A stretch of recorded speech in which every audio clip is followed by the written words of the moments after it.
Welcome to the Weekday Report for Thursday, June 26th. I'm Jeffrey Zampanti. Here's a brief look at the news.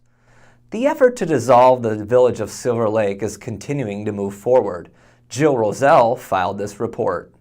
We're here at the Silver Lake Village Hall where Bruce Nopens just filed a petition calling for a November vote to dissolve the village, which would return it to the town of Salem. I understand you're part of a group. Yeah, it's part of a group. It's a nice cross-section of all the residents of Silver Lake who have been here for a number of years and have seen the village basically deteriorate. And what we have now is basically a village that's a 1.5 mile square area with 2,500 residents trying to support a bunch of different services that are just getting increasingly expensive. So we thought that this petition would be the best way for this village to maintain its identity, but also spread the cost of all the services that are provided here over a much larger group of people. So what is the next step? How do you let the community know about what you're doing before November? Step, we got the petition filed. That was the biggest drive right now.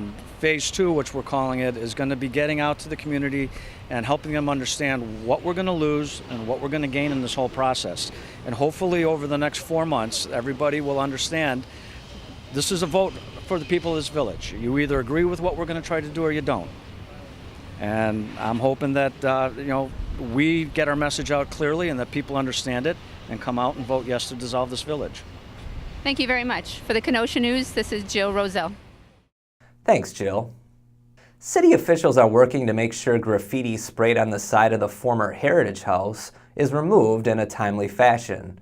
Bids are now being accepted to clean off the graffiti, which occurred recently. The vandalism comes as plans for the redevelopment of the property look uncertain.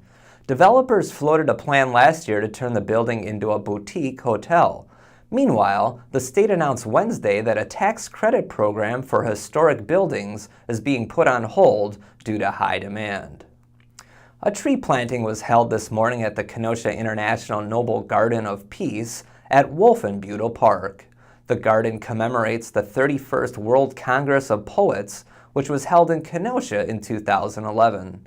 Organizer Mary Ann Lakovich said the tree will precede the laying of commemorative bricks that her group has been selling for a couple of years. Our Summer Fun for Kids series this week features the Kenosha County 4-H archery program. Jesse Hellman has the story.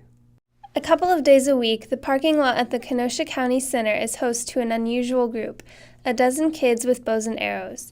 The kids, ranging from slight elementary school girls dressed in all pink to high school seniors with mohawks, are participating in the Kenosha County 4-H archery project. During the summer, the archers practice on Tuesday and Thursday mornings at the county center.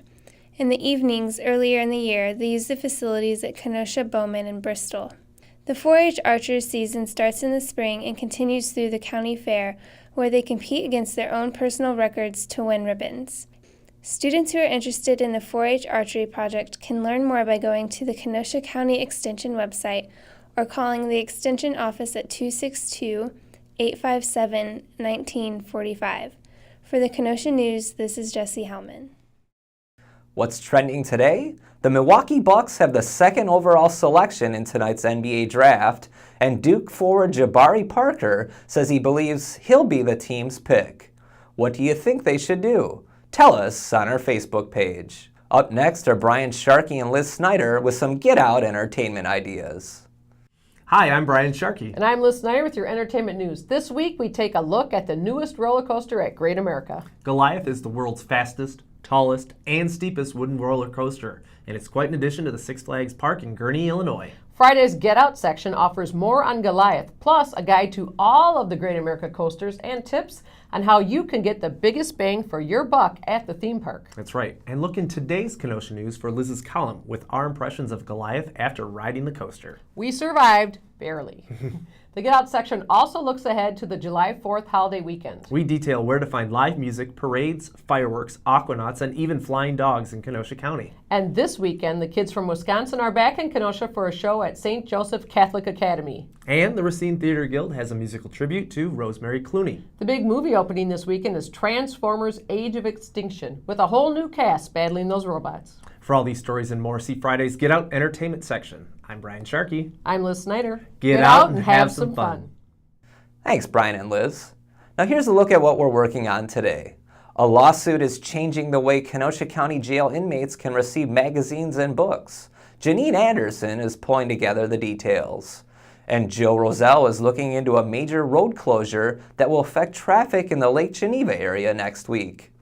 Pick up a copy of the Kenosha News and check kenoshanews.com for all the details on these stories and more. I'm Jeffrey Zampanti with the Weekday Report.